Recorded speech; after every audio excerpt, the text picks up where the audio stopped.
Hello everyone, welcome to the world of stories. और आ गया हूँ वापस से आप लोगों के सामने में एक और नई इंटरेस्टिंग कहानी लेकर, जिसका टाइटल है राज। कहानी के जो क्रेडिट है वो जाते हैं गगन जीसी को। बेसिकली ये कहानी मैंने कोरा से ली है और गगन इस स्टोरी के राइटर है, इन्होंने ये स्टोरी शेयर की हुई है। तो आप चाहें तो ऐसी और स्टोरी सुनने के लिए, पढ़ने के लिए गगन को कोरा के ऊपर भी फॉलो कर सकते हैं। अगर आपके पास भी कोई रियल इंसिडेंट है या कोई बहुत ही इंटरेस्टिंग स्टोरी है जो आप चाहते हैं कि मैं सब लोगों के साथ शेयर करूं, तो आप मेरे साथ शेयर कर सकते हैं princeofchemistry22@gmail.com पर। अगर आप मुझे फॉलो करना चाहते हैं मेरी पर्सनल इंस्टा हैंडल पर, दैट इज princeMNIT1987, या फिर अगर आप इंस्टाग्राम पर भी मुझसे स्टोरी शेयर करना चाहते हैं तो आप प्रिंस सिंह स्टोरी टेलर के नाम से जो पेज है उसे फॉलो कर सकते हैं। और वहाँ पर भी आप मेरे साथ अपने साथ हुए रियल इंसिडेंट या फिर जो इंटरेस्टिंग स्टोरीज़ हैं, जो हॉरिफाइंग स्टोरीज़ है, वो आप मेरे साथ शेयर कर सकते हैं। इसी के साथ साथ अगर आपको केमिस्ट्री में कहीं पर भी कोई इशू आता है, अगर आप जेईई या नीट की तैयारी कर रहे हैं, तो आप हमेशा मेरे चैनल स्टडीलेस को फॉलो कर सकते हैं, जहाँ पर मैं आपको हर एक हर्डल जो भी कॉम्पिटिटिव एग्जाम की प्रिपरेशन के अंदर आता है, वहाँ आपकी हेल्प करने के लिए प्रेजेंट रहूँगा। मोटिवेशन, स्ट्रैटेजीज़, बहुत सारी चीज़ें जो मैं चैनल के ऊपर धीरे धीरे ऐड करने वाला हूँ। बहुत सारी ऐसी फ़ायदेमंद चीज़ें हैं, बहुत ही इंटरेस्टिंग चीज़ें हैं जो केमिस्ट्री को आपके लिए आसान बनाती है, वो सब अवेलेबल होंगी इस चैनल के ऊपर। चलिए बढ़ते हैं अपनी स्टोरी के साथ में और स्टार्ट करते हैं कहानी के साथ। ये कहानी है शुभम की, जो बेसिकली एक प्रोफेशनल, एक वर्किंग प्रोफेशनल है। लेकिन शुभम की, जैसे हम सभी लोगों की आदत थी, शुभम की भी एक बड़ी गंदी आदत थी। वो थी रात को सोते टाइम अपने ईमेल्स चेक करने की। डॉक्टर इस चीज़ के लिए मना करते हैं, डॉक्टर तो बहुत सारी चीज़ों के लिए मना करते हैं, लेकिन हम लोग आदत से मजबूर हैं। आप, मैं, हम सभी लोग रात को सोते टाइम अपना फ़ोन ज़रूर चेक करते हैं। तो सेम यही जो आदत थी वो थी शुभम की। शुभम भी रात को सोते टाइम अपने मेल चेक किया करता था, अपना सोशल मीडिया अकाउंट, सब कुछ चेक किया करता था। और जब उसकी आंखें ऑलमोस्ट सोने वाली थी, तब जाकर वो फ़ोन बंद करके और सो जाता था। तो हर दिन की तरह आज भी शुभम अपना खाना वाना खाया, डिनर किया, उसके बाद सोने की तैयारी करने लगा और उसने अपने रूम की लाइट्स ऑफ की। और उसके बाद वो बिस्तर पे लेटकर अपने मेल चेक कर रहा था। मेल चेक करता रहा, उसके बाद उसने सोशल मीडिया अकाउंट चेक किया। और जब उसको नींद आने लगी तो बस वो अपने फ़ोन को लॉक करने ही वाला था कि गलती से उसके फ़ोन के लॉक की जगह उसका कैमरा बटन दब गया और जो बैक साइड कैमरा था वो ऑन हो गया। और जैसे ही बैक साइड कैमरा ऑन हुआ, उसको उस कैमरे के अंदर ना, जो बैक साइड कैमरा ऑन था तो उसमें पीछे का रूम का अंधेरा था, वैसे तो कुछ दिख नहीं रहा था, बट उसको एक अजीब सी चमकती हुई सी इमेज वहाँ पर दिखाई दी। उसने अपने फ़ोन से थोड़ी सी नज़र हटाई, देखा वहाँ पर कोई भी नहीं था। उसने वापस अपने फ़ोन में देखा तो फिर से उसको एक इमेज, एक ना ब्राइट इमेज से दिखाई दी, जो सिर्फ फ़ोन के कैमरे में ही दिखाई दे रही थी। उसे लगा कि बहुत देर से मैं अपना फ़ोन देख रहा हूँ, देखते देखते हो सकता है कि उसकी आंखों को इल्यूजन हो गया। उसने अपने फ़ोन को बंद किया और सोने चला गया। लेकिन उसे नींद नहीं आ रही थी।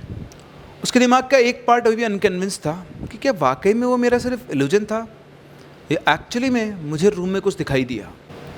वो वापस से उसने अपना फ़ोन उठाया और उसका बैक कैमरा ऑन किया और उसके बाद पूरे रूम को लेफ़्ट से लेकर राइट स्कैन करने लगा। स्कैन करते करते अचानक से उसके कैमरे में से वापस से वही इमेज दिखाई दी, जो कि उसके रूम के गेट के पास खड़ी हुई थी। उसने फ़ोन से हट के देखा, गेट के पास कोई नहीं था। उसने वापस से अपना कैमरा देखा तो उसे फिर से वही इमेज अपने गेट के पास खड़ी हुई दिखाई दे रही थी। और धीरे धीरे मूव करके वो इमेज उसके रूम में रखी हुई बुक शेल्फ के पास पहुंच गई। शुभम बुरी तरह से डर गया था, तो इसके रूम में कौन है। उसने फिर से अपने फ़ोन को नीचे करके देखा, वहाँ कोई नहीं था। फिर से ऊपर किया, वो इमेज वहीं पर थी। अब उसने उस इमेज के ऊपर फोकस करके अपने फ़ोन को जूम किया। उसे बहुत कुछ क्लियरली तो दिखाई नहीं दे रहा था, क्योंकि वो थोड़ा दूर था और अंधेरा बहुत ज़्यादा था। लेकिन वो फिगर आउट कर पा रहा था कि शायद कोई इंसान की इमेज है। पता नहीं उसने क्या साड़ी पहना हुआ है या सूट है या पैजामा है, उसे कुछ समझ में नहीं आ रहा था। वो उठ के अपने बेड पे बैठ गया। उसके एक हाथ में कंबल था और उसे लग रहा था कि शायद कंबल में छुप के सो जाएगा अगर ऐसा कुछ हुआ तो। बहुत देर तक वो उस इमेज को देखता रहा। वो इमेज भी बस वहीं पर स्टिल खड़ी रही। थोड़ी देर बाद उसने हिम्मत करके अपने बेड से वो नीचे उतरता है, फ्लोर पे खड़ा होता है और धीरे धीरे धीरे धीरे धीरे धीरे उस इमेज की तरफ मूव करना शुरू करता है। जैसे जैसे वो उस इमेज की तरफ मूव करता जा रहा था, वो इमेज और ज़्यादा क्लियर होती जा रही थी। उसकी पूरी शरीर उसका कांप रहा था डर के मारे, क्योंकि वो उस इमेज को सिर्फ और सिर्फ अपने फ़ोन में ही देख पा रहा था और वो धीरे धीरे इंच बाय इंच उस इमेज की तरफ मूव कर रहा था। जब वो क्लोज, मतलब जैसे जैसे वो क्लोज जा रहा था वो इमेज और क्लियर होती जा रही थी और अब उसको साफ साफ दिख रहा था कि वो जो इमेज थी वो एक लड़की की इमेज थी। उसके लंबे लंबे बाल थे और उसका जो चेहरा था वो शुभम से उल्टी तरफ, दूसरी तरफ घूमा हुआ था। जैसे ही वो उसे टच करने वाला था, अचानक से वो शुभम की तरफ घूमी। उसको घूमते ही शुभम एकदम से घबरा गया और उसका फ़ोन उसके हाथ से छूट गया और ज़मीन पर गिर गया। लेकिन अब शुभम को फ़ोन की ज़रूरत नहीं थी, उसे साफ साफ देख पा रहा था। उसने जो साड़ी पहनी हुई थी उससे वो ब्राइटनेस आ रही थी और वो शुभम को घूर रही थी। शुभम ने सारी हिम्मत जुटाई, उठा के एकदम से अपने डोर के गेट की तरफ भागा। उसने बहुत कोशिश की लेकिन गेट खुल नहीं रहा था और उधर पीछे उसके पास आए जा रही थी। शुभम सबमिशन मोड में आ चुका था। वो समझ चुका था कि अब उसका कुछ नहीं हो सकता, आज तो वो गया। वो बिल्कुल मरने के लिए तैयार हो गया था, गेट के पीछे बिल्कुल चिपक के खड़ा हो गया था और वो उसके सामने आती जा रही थी। जैसे वो उसके पास आई, उसने देखा कि उसकी आंखों में एक अजीब सी नमी थी। उसकी आंखें कुछ कहना चाहती थी। शुभम बिल्कुल मूर्ति की तरह गेट के पास खड़ा हुआ उसकी आंखों में देख रहा था और तभी अचानक से उस लड़की ने उसके रूम के अटक की तरफ इशारा किया और वहाँ से एकदम से गायब हो गई। जैसे वो गायब हुई, शुभम की जान में जान आई। उसने अटक की तरफ देखा लेकिन उसे कुछ समझ में नहीं आया। उसने भाग के अपने कमरे की लाइट ऑन की, गाड़ी की चाबी उठाई और फटाफट से गेट की तरफ पहुंचा। जो गेट अभी तक खुल नहीं रहा था वो बड़े आराम से खुल गया।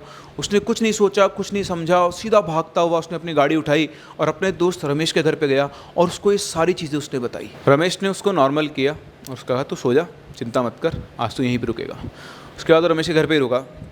सुबह जब वो उठा तो रमेश ने उसको कॉफ़ी दी और उससे बात की। रमेश ने उससे पूछा तो वो जो तेरे को रात को लड़की दिखाई दी थी उसने तेरे रूम के अटक की तरफ इशारा किया था? उसने बोला हाँ यार, चल तेरे रूम पे चलते हैं और देखते हैं वहाँ पर क्या है, हो सकता है हमें कुछ मिले। तो शुभम बोलता है पागल हो गया तू, मैं उस घर में दोबारा जाने वाला नहीं हूँ, तेरे को पता है कल मैं ऑलमोस्ट मरता मरता बचा हूँ। तो रमेश बोलता है चिंता क्यों कर रहा है, दिन का टाइम है, तूने कभी सुना है दिन के टाइम पे किसी भूत को घूमते हुए कभी भूत देखा है? तो बोलता है नहीं नहीं नहीं, कुछ भी हो मैं उस घर में दोबारा जाने वाला नहीं हूँ, मैं रूम शिफ्ट कर रहा हूँ और पैक एंड मूव्स को बोल दूंगा वो वहाँ से सामान उठा लेंगे। उसने बोला भाई डरता क्यों है, मैं हूँ ना, तू चल मेरे साथ, मैं देखता हूँ वहाँ पर क्या है। पे मतलब मैं डर रहा है, कुछ नहीं है, तेरे मन का वहम होगा। तो बोलता है नहीं यार तू समझ नहीं सकता, मैंने क्या एक्सपीरियंस किया है, तुझे लग रहा होगा ये वहम है, मुझे पता है मैंने क्या देखा है, मेरे मन का वहम नहीं है और मैं उस घर में वापस, उस रूम में वापस नहीं जाऊँगा। अबे चलना फट्टू, देखते हैं तेरे अटक के अंदर क्या है ना, ये भूत वूत कुछ नहीं होता, फालतू की बकवास मत कर।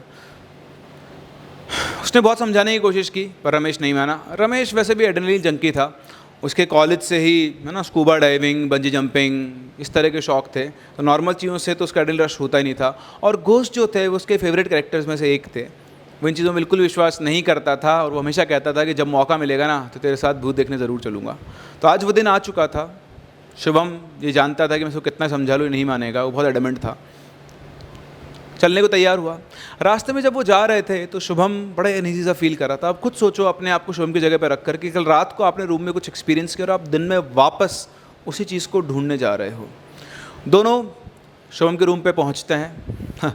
गेट अनलॉक्ड था। शुभम रात को अपनी जान बचा के भागा तो उसे क्या फ़र्क पड़ता है कि रूम लॉक्ड है या फिर नहीं है। वो दोनों रूम में पहुँचते हैं। रूम में पहुँचते ही रमेश पूछता है शुभम से यही वाला अटैक है ना? तो बोलता है हाँ। उसके ऊपर वो लैडर लगाता है और लैडर लगा के चढ़ता है और अटैक का गेट खोलता है। जैसे ही वो गेट खोलता है शुभम उससे बोलता है भाई मान जा, मत जा प्लीज़, कुछ भी हो सकता है। तो रमेश बोलता है भाई कुछ नहीं होगा, तू देख अभी तेरे को दिखाता हूँ, कुछ भी नहीं है, सब तेरा वहम है। तो बोलता है यार चल तू मान ले मेरा वहम है, इस रूम को खाली कर देते ना यार भाई, तू क्यों, मैं मना कर रहा हूँ तेरे को, मत जा। तो बोलता है नहीं नहीं नहीं, आज मैं तेरे को दिखा के रहूँगा कि सब बकवास है, ऐसा कुछ नहीं होता है। देख मैं इस अटैक में जा रहा हूँ और तेरे को देख के बताता हूँ इसके अंदर कौन है, अगर कोई छुपा हुआ है ना तो उसकी खैर नहीं है। वो चला जाता है चढ़ के अंदर। शुभम नीचे से उसको देखता रहता है, उसको रमेश दिखाई नहीं दे रहा था। 2 मिनट बाद ही वो आवाज़ लगाता है भाई रमेश तो ठीक है ना? तो अंदर से आते हाँ हाँ मैं बिल्कुल ठीक हूँ, देख यहाँ पे कुछ भी नहीं है, सब कुछ खाली पड़ा है। अभी मैं कुछ और थोड़ी देर इसको और सर्च करता हूँ, शायद कुछ दिख जाए, फिर तेरे पास वापस बीच में ही रमेश की आवाज़ गायब हो गई। इधर शुभम, रमेश भाई, पिन ड्रॉप साइलेंस, कोई आवाज़। रमेश तू ठीक तो है ना भाई? शुभम की हालत टाइट हो चुकी थी। उसका दोस्त जिससे वो बात भी कर पा रहा था, आवाज़ आ रही थी, जो अभी तक बहुत बहादुर बन रहा था, उसकी आवाज़ आना बंद हो गई। वो धीरे धीरे अटिक की तरफ डरे हुए कदमों से बढ़ने लगा, और जैसे ही वो अटिक के पास पहुंचे, उन्होंने लैडर के ऊपर हाथ लगाया। अचानक से अटिक से रमेश उड़ता हुआ सा आया, एकदम से उसको थ्रो कर दिया वो, और सीधा वो बेड के मतलब जो फ्लोर था रूम का, उसके ऊपर आके गिरा। पूरी उसकी लहूलुहान बॉडी वहाँ पड़ी हुई थी। उसको देखते ही शुभम, रमेश रमेश, वो फटाफट उसके पास भागता हो गया। उसने उसको अपनी गोद में उठाया। रमेश की पूरी लहूलुहान बॉडी थी। उसने अटिक की तरफ देखा, उसको वहाँ पर कुछ भी दिखाई नहीं दिया। यहाँ पे उसकी हल्के हल्के सा वो बेहोश था बिल्कुल। तो भाग के गया, एम्बुलेंस को फ़ोन किया, गार्ड्स को बुलाया, सबको, और उसके बाद रमेश की बॉडी को हॉस्पिटल लेकर गए। उसके बाद चलती है सीरीज़ ऑफ इन्वेस्टिगेशन। फॉरेंसिक वाले आए, क्राइम फोटोग्राफर्स आए, बहुत सारी चीज़ें हुई। पुलिस वालों ने शुभम से बहुत सवाल पूछे, लेकिन शुभम का तो इसमें कोई हाथ ही नहीं था। ठीक है, तो जो इसके पोस्टमार्टम रिपोर्ट आई, उसके अंदर भी जो डॉक्टर्स थे वो पिन पॉइंट नहीं कर पाए कि किस वजह से इसकी डेथ हुई, और लैक ऑफ एविडेंस की वजह से शुभम को रिलीज़ कर दिया गया। शुभम दोबारा कभी उस घर की तरफ नहीं गया और एक दूसरे अपार्टमेंट में शिफ्ट हो गया, और वो बड़ी शांति के साथ वहाँ पर रह रहा था। वो जो लड़की थी वो उस अपार्टमेंट तक शुभम के पीछे नहीं आई, लेकिन शुभम को इस सदमे से उभरने में बहुत टाइम लगा। बहुत सारे इसको सेशंस लेने पड़े साइकेट्रिक के साथ। बड़ी मुश्किल से वो अपने दोस्त की मौत के सदमे से उभर पाया, क्योंकि उसकी मौत का जिम्मेदार शुभम खुद को मानता था। चीज़ें धीरे धीरे नॉर्मल आई थी वापस से ट्रैक के ऊपर। तभी अचानक से एक दिन उसके पास पुलिस स्टेशन से फ़ोन आता है, क्योंकि रमेश जो शुभम का दोस्त था, तो वही जो उसका मेन सबसे पहला वो था। तो रमेश के फ्लैट से पुलिस ने कुछ चीज़ें जो ली थी, है ना, वो सब उनको कोई मतलब क्लेम करने नहीं आया। तो उन्होंने शुभम को फ़ोन करा और बोला कि तुम इसके दोस्त हो, तो इसके जो बिलोंगिंग्स हैं तुम इनको यहाँ से ले जाओ। तो क्योंकि रमेश शुभम का सबसे अच्छा दोस्त था, उसको वापस तो नहीं ला सकता था, लेकिन उसकी चीज़ों को अपने साथ रख कर वो उसको अपनी यादों में ज़िंदा रखना चाहता था। वो पुलिस स्टेशन जाता है और रमेश की जितनी भी चीज़ें वहाँ पे थी एक कार्टन के अंदर, वो सारी अपने साथ अपने घर पे लेकर आता है। उस दिन वो वापस ऑफिस से अपने घर आया और उसको रमेश का वो जो कार्टन था वो दिखाई दिया। ऐसे ही उस कार्टन को खोलकर वो चीज़ें देखने लगा, तो उसे उस कार्टन में एक डायरी मिली। उसने खोल के देखा तो रमेश की डायरी थी, शायद वो कॉलेज टाइम की डायरी थी। रमेश की डायरी लिखने की आदत थी, वो अपनी हर छोटे से बड़े इंसिडेंट, छोटी छोटी चीज़ों को लाइफ की सबको डायरी के अंदर लिखा करता था। उसके शुरू से कई लोगों की आदत होती है। शुभम को ये बात पता थी, तो ऐसे ही अपने दोस्त की यादों में उसकी वो डायरी पढ़ने लगा। उसमें उसने कॉलेज के एडवेंचर्स, क्या क्या किया है, ट्रिप्स, ड्रीम्स, बहुत सारी चीज़ें लिखी हुई थी। पेज पलटते पलटते वो एक पेज पर पहुंचा, और उस पेज पर पहुंचते ही शुभम अचानक से शॉक सा रह गया। उस दिन मैंने बहुत ज़्यादा पी रखी थी और गाड़ी को बहुत तेज़ चलाने में मुझे बड़ा मज़ा आ रहा था। जो एड्रेनलिन रश था वो बता नहीं सकता। जैसे जैसे मैं एक्सीलेटर के ऊपर पैर रखता जा रहा था, गाड़ी की स्पीड बढ़ती जा रही थी। मुझे और कुछ नहीं सूझ रहा था। मैं उस गाड़ी को जितना तेज़ चला सकता था उतना तेज़ चलाना चाह रहा था, और I was going at almost full speed. तभी एक मोड़ आया, और जैसे मैंने गाड़ी को टर्न किया, जस्ट सामने एक स्कूटी आ गई। उस स्कूटी को बहुत तेज़ हिट किया। उसने गाड़ी रोक के उतर के देखा तो एक लड़की बिल्कुल ब्लड के एक पूल के अंदर पड़ी हुई है। उसकी सांसें चल रही थी और वो हेल्प के लिए मुझे बुला रही थी। मैंने चारों तरफ देखा, आसपास कोई नहीं था। कोई ये नहीं जानता था कि इस स्कूटी को मेरी गाड़ी ने हिट किया है। वो फटाफट से अपनी गाड़ी के अंदर बैठा और उस लड़की को उसी हालत में छोड़कर वहाँ से भाग गया। कितना कायर था मैं, उसे वहीं छोड़ गया, लेकिन मुझ में हिम्मत नहीं थी। अगर कोई आ जाता तो मेरी ज़िंदगी बर्बाद हो सकती थी। अगले दिन न्यूज़पेपर में मैंने पढ़ा तो उस एक्सीडेंट के बारे में लिखा हुआ था और उस लड़की की डेथ हो गई थी। क्योंकि ये बात सिर्फ मैं और वो लड़की जानती थी, इसलिए मुझे किसी तरह का पनिशमेंट नहीं मिला। लेकिन आज भी मैं इस चीज़ को रिग्रेट करता हूँ कि मेरे नशे की वजह से किसी की जान चली गई। ये पढ़ने के बाद जो उस डायरी के अंदर डेट लिखी हुई थी, उस डेट के न्यूज़पेपर्स शुभम ने छानना शुरू किए। तो जब उसको न्यूज़ आर्टिकल्स मिले तो वहाँ से उसने इन्फॉर्मेशन निकाली कि जो इंसिडेंट रमेश ने अपने डायरी में रिपोर्ट किया था, एग्जैक्ट सेम इंसिडेंट न्यूज़पेपर पे उसी के नेक्स्ट डेट का था, और उस लड़की का नाम अनीता था। और जिस घर में शुभम रहता था, अनीता भी उसी घर के अंदर रहती थी। वो बचपन से उसी का घर था।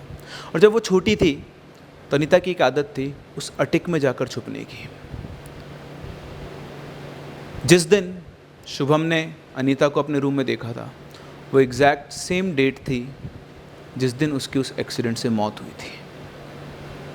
शुभम समझ चुका था कि अनीता उसी के साथ रह रही थी, लेकिन अनीता उसके सामने ह्यूमन फॉर्म में सिर्फ उस दिन आ पाई जिस दिन उसका एक्सीडेंट हुआ था। ये सब अनीता का गेम प्लान था। वो अपना बदला लेना चाहती थी। उसने शुभम को डराया ताकि वो डर के अपने बेस्ट फ्रेंड रमेश के पास जाए। तो जो कर्मा है वो घूम फिर के वापस रमेश के पास आया। रमेश को लगा था कि वो बच गया, लेकिन अल्टीमेटली अनीता ने अपना बदला रमेश से वापस लिया। शुभम को अनीता और रमेश दोनों के लिए सॉरी फील हुआ, लेकिन कहीं ना कहीं उसे लगा भी कि रमेश ने जो किया, चाहे वो अननोइंगली ही किया, अगर वो चाहता तो उस लड़की को शायद बचा सकता था, लेकिन अपने आप को सेफ करने के चक्कर में उसने उसको वहीं पे छोड़ दिया। और इसी वजह से रमेश को इसकी बहुत बड़ी कीमत चुकानी पड़ी। तो ये थी हमारी एक छोटी सी स्टोरी, लेकिन इंटरेस्टिंग स्टोरी, जिसने कर्मा के साइकिल को घुमाया।